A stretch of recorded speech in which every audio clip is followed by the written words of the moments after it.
Le comité de soutien des journalistes de Didier François et d'Edouard Elias a organisé un rassemblement place Bastille samedi 5 octobre. Le comité est informé par le ministère des Affaires étrangères. Seule certitude, les deux hommes sont en vie. Maintenant, on n'a pas plus de nouvelles que cela et on a bien sûr espoir qu'ils soient libérés rapidement, mais il est vrai que l'imbroglio de la situation syrienne rend la tâche d'autant plus difficile. Des personnalités politiques ont apporté leur solidarité à la profession. Si on laisse les journalistes se faire prendre en otage, petit à petit c'est nos propres libertés parce que finalement ce sont des femmes et des hommes qui se battent pour nos droits, pour qu'on puisse savoir ce qui se passe un peu partout.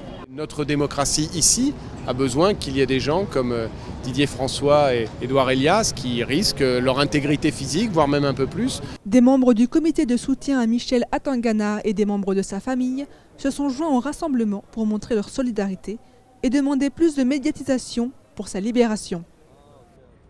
Tous sont des otages.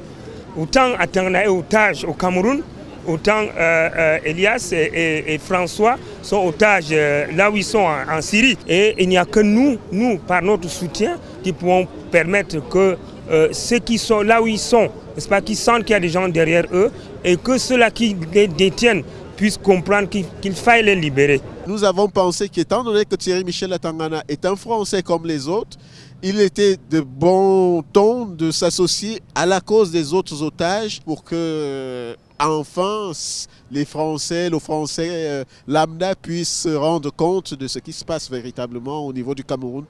Je suis présente ce samedi sur la place de la Bastille parce qu'il y a une manifestation pour les otages et donc on est là pour pouvoir faire bouger les choses. Il y a des choses qui sont difficiles à entendre, donc on essaye de faire, d'être forts ensemble. Alors aujourd'hui je suis venu pour essayer de donner du soutien à mon père parce que je pense beaucoup à lui. C'est un prisonnier au Cameroun et donc je suis ici pour défendre ses droits. J'aimerais faire bouger les choses et que l'affaire se médiatise un petit peu et que ça prenne beaucoup d'ampleur. Les personnalités politiques présentes ont aussi apporté leur soutien pour la libération de Michel Atangana. Je vais recevoir le collectif en tant que parlementaire qui le soutient.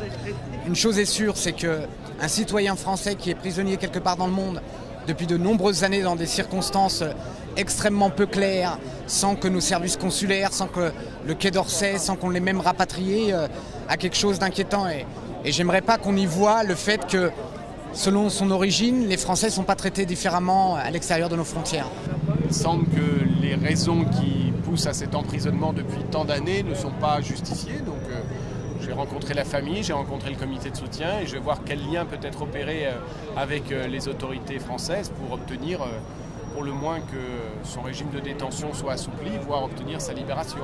J'ai reçu la famille de Michel Atangana, je les connais, l'ambassadeur de France au Cameroun a été extrêmement actif. Maintenant, c'est un nouvel ambassadeur et nous souhaitons évidemment que cette situation où Michel Atangana a une situation physique extrêmement dégradée. Le président de la République est intervenu personnellement auprès du président camerounais Paul Biya pour arrêter cette mascarade. Le comité de soutien a décidé d'organiser chaque mois un rassemblement pour ne pas que les journalistes soient oubliés des médias, des citoyens et du gouvernement.